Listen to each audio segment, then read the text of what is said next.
Good afternoon, everybody. Once again, this is the second part of the lecture entitled The Stop Sounds, The Life of Stops. And you still remember that we introduced three different phases in the life of stops. Number one, the closing phase. Number two, the actual closure. Number three, the releasing phase or the opening phase. And let us talk about another case where we show exactly the influence of sounds of others in phrases, in words, in expressions in general. So this is another case. Phase 1 may also be transferred from articulator to velic action. This is the converse of nasal plosion that we saw earlier. It happens when a nasal is followed by a homorganic stop. In all these words, we have got a nasal followed by homorganic stop.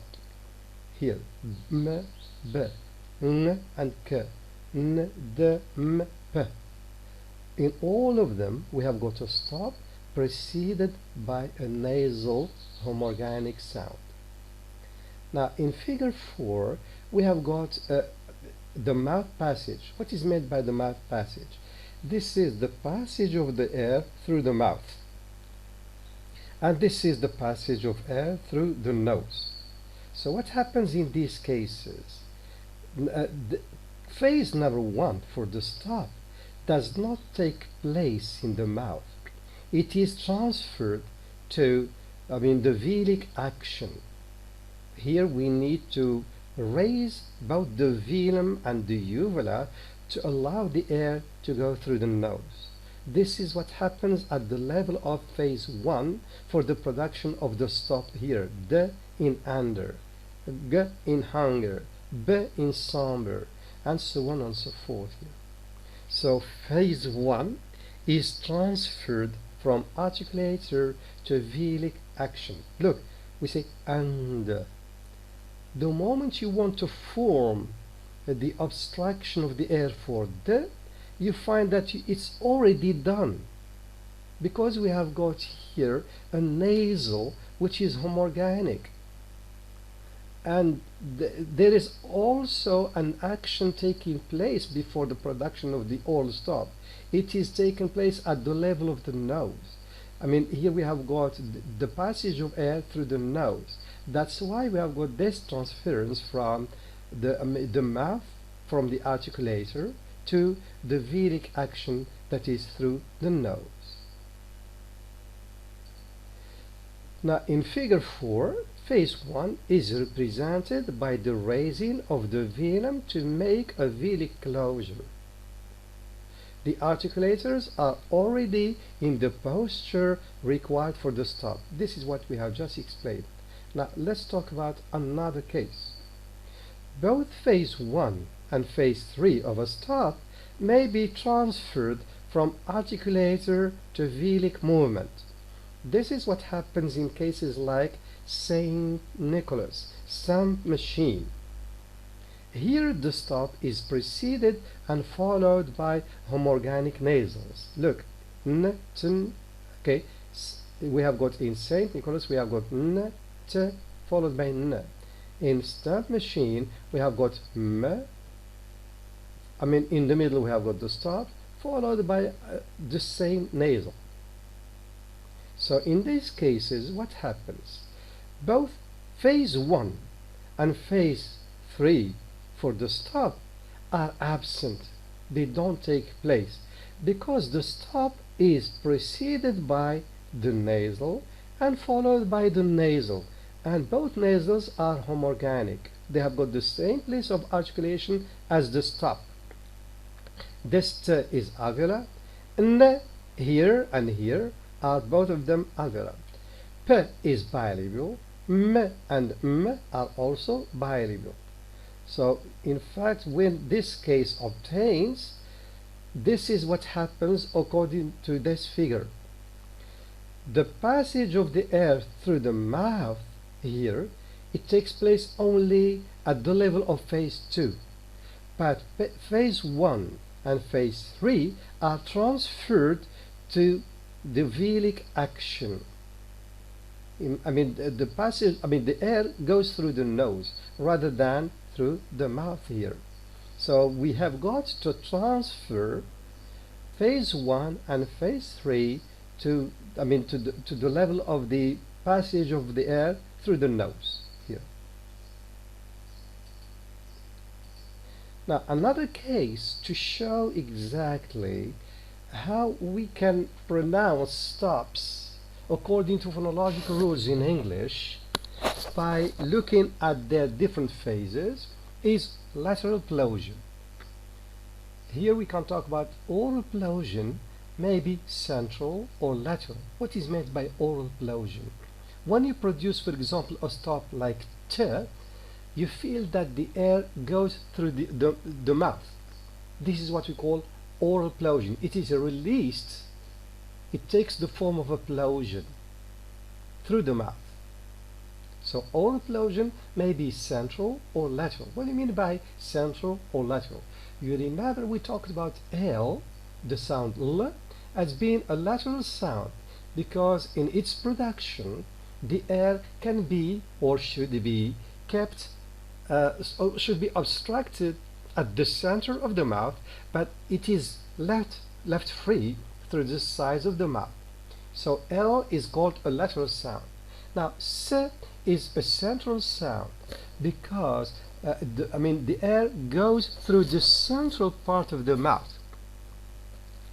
Now lateral closure results when contact of the articulators is maintained in the center of the vocal tract, allowing only lateral passage of the air compressed behind the closure. This is what we have just explained. Now, it is found when a plosive is followed by a homorganic lateral, plosive or a stop. Look at the examples. At last, what do we notice here? We have got t is a stop. It is followed by l. L is a lateral sound. It is homorganic because it has got the same place of articulation as t. So both the stop and the lateral sound following it have got the same place of articulation. They are homorganic. Same thing here in badly. D and l. Middle, little. What happens in these cases here?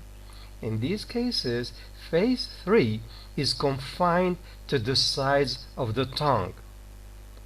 So, how do we pronounce t in at last? Do we say at t? Do we release the air through the central part of the mouth for t, and then we go on to the production of la, l in last? Normally it does not happen in this case. We don't say at last, but we pronounce it as at last. Badly. We don't say badly. Badly. The air which is kept, which is obstructed for the production of t, it goes through the sides of the mouth because of the influence of the lateral sound following it. So t in here, d in here, they have got what we call lateral release realization. So stops can be laterally released in cases when they are followed by homorganic laterals. Now we can also talk about another kind of rule, okay, that we call incomplete stops. What do you mean by incomplete stops? Incomplete, it means that they have got one or two of their phases are missing. Look, Plosion, as well as being oral, either lateral or central or nasal, may be suppressed. It may be omitted altogether. So phase 3, though still present as an articulatory movement, is not accompanied by release of compressed air. This results in an unexploded stop. Let's talk about examples. In English, incomplete stops are found whenever two stops occur in succession. Apt. Do we say apt? Up to now. Do we say up to now? Normally we pronounce them as apt. Up to now.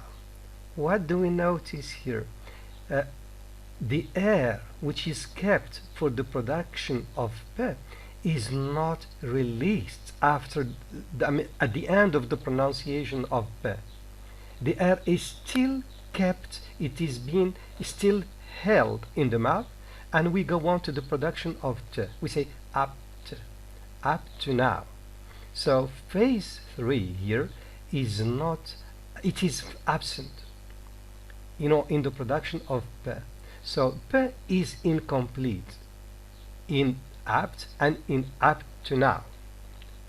So we can talk about incomplete sounds here. So, but both stops are incomplete. Look, p lacks an audible phase 3, apt, but t lacks an audible phase 1. Okay, so the first stop lacks phase 3, but the second stop lacks phase 1 because they overlap in their second phase. So the second phase of each of them, there is some kind of overlap between them here. Let's look at examples. Act. We don't say act. Act. Big dog. Exactly. Kitly. Exactly. Egg beater. So we don't say egg beater. Egg beater. So phase 3 for g is missing. Therefore, phase 1 for b is missing because we have got a sequence of two stops here. Normally what happens? Phase 1 of the second stop takes place during phase 2 of the first stop. This is what we have just said.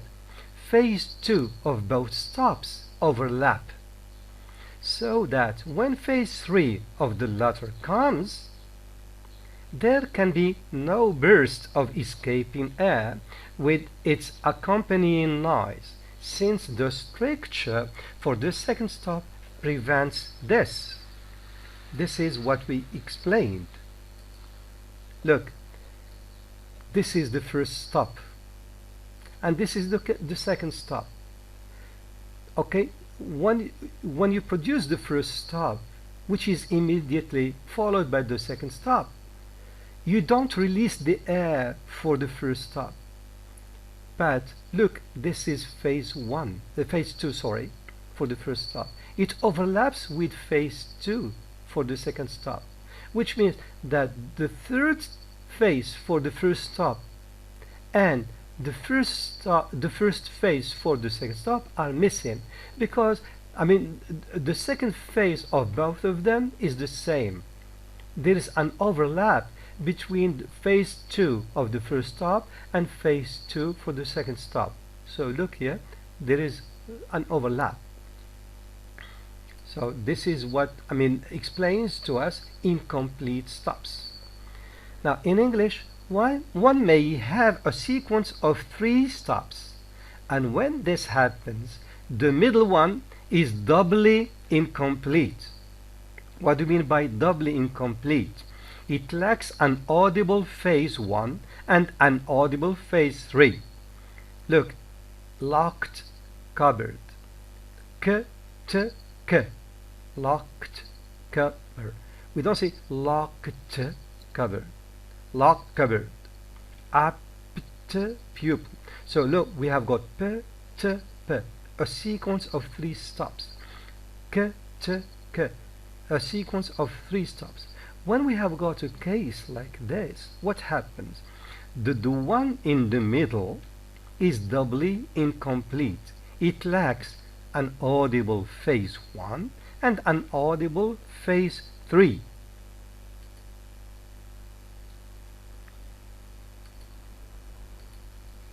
Now, difference between English, and French. A phonological rule in English. any consecutive stops are both incomplete. In French, by contrast, incomplete stops do not occur in the conditions we introduced before, the conditions we explained before.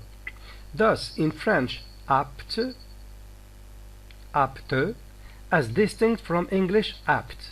There is a difference in the pronunciation of the same, what you call, cognate word. Apt, apt. So, phase 1 of t comes after phase 2 of p is completed, and phase 3 has started. There is no overlapping of the closure phases. This is what is shown in here. In French, look at the passage of air for the first stop.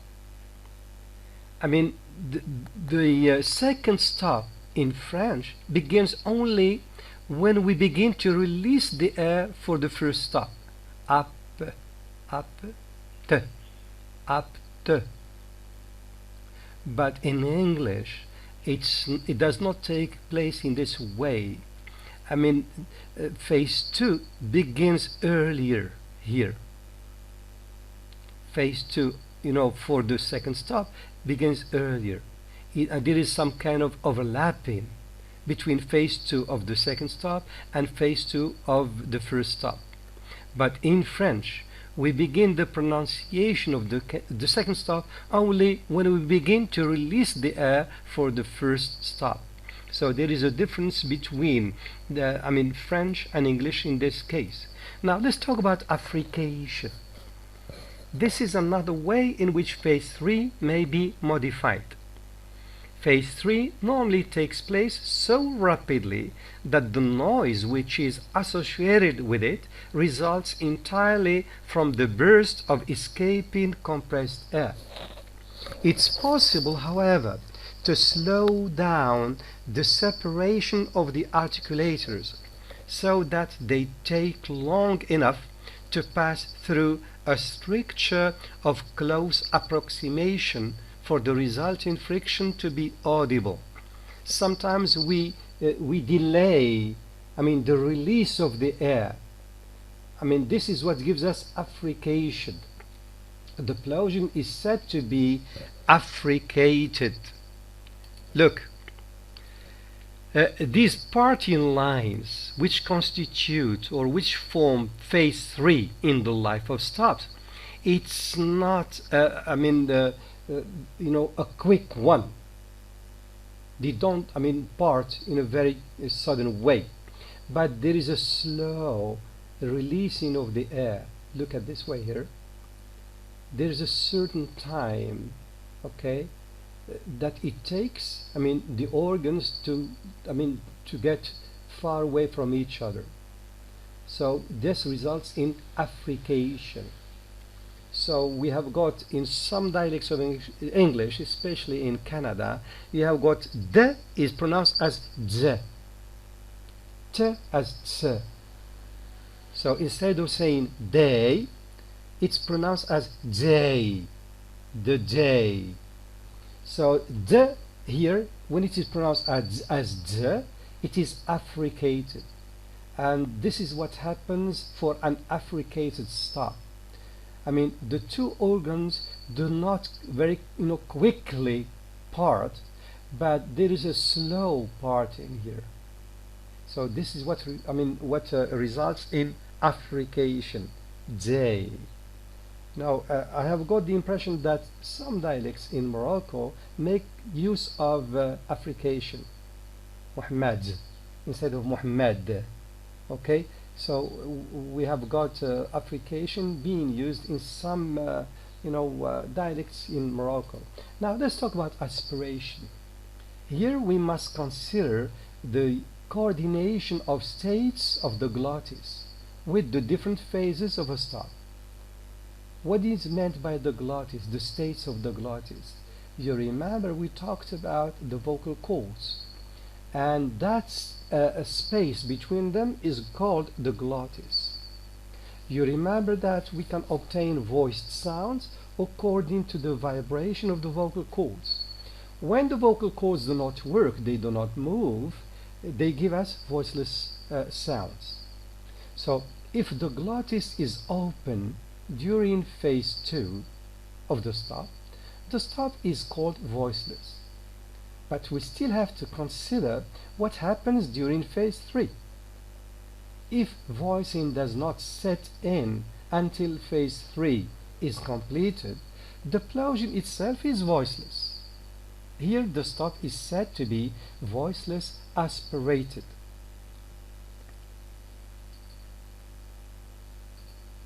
If voicing starts simultaneously with the beginning of phase 3, then the Plosion is voiced. Here the stop is termed voiceless unaspirated. Therefore, aspiration is a period of voicelessness that follows the voiceless closure phase of a stop.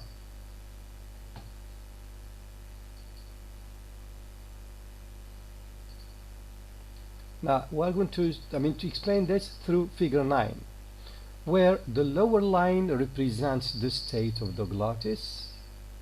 Here, let me show you this. This is the lower line. This is the lower line. Look, we are having the word larynx. The larynx is that area where we locate let's say Adam's apple, where we can locate the vocal cords and their job, larynx. Okay, so here we have got the passage of air through the larynx, but here we have got the passage of air through the mouth. So figure 9, where the lower line represents the state of the glottis, it is wavy if the glottis is in vibration. It is straight if it is not. So when we have got this wavy line, here we have got vibration, therefore the sound is being voiced. Now the line is straight when we get voicelessness. Here, look, this is a straight line here, up to here. This is a period of voicelessness. Now when we have got a wavy line like this, this means that there is vibration here.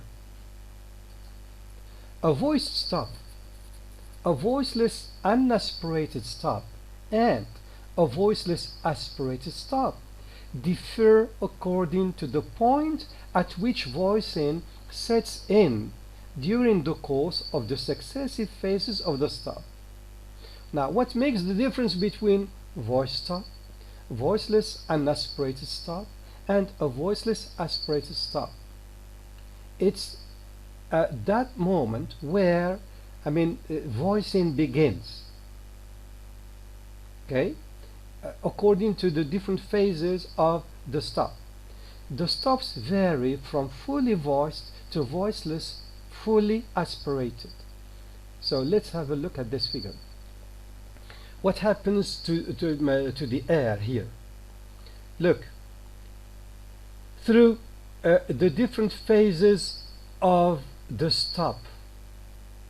Look, here we have got all throughout them, we have got voicelessness, and vibration begins only by the end. Okay, when we have got the 3 phases being completed. Here, what happens? Okay, here we begin vibration before we release the air. So here we cannot have aspirated stops because vibration goes with voicelessness. Here we can't talk about aspiration. So aspiration is that period of silence which follows the production of the voiceless stop here. Okay, let me just repeat what I have just said in here. A voice stop, a voiceless unaspirated stop, and a voiceless aspirated stop differ according to the point at which voicing sets in during the course of the successive phases of the stop here. Okay, so in fact, I mean, that's all as far as the life of stops is concerned.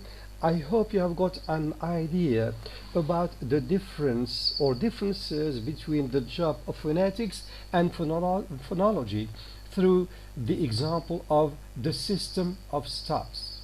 When we look at stops as having three different steps or phases in their life, we are in a better position to explain what happens to sounds in connected speech. Anyway, thank you. I hope we're going to have another occasion to communicate with each other concerning other chapters in phonology and morphology.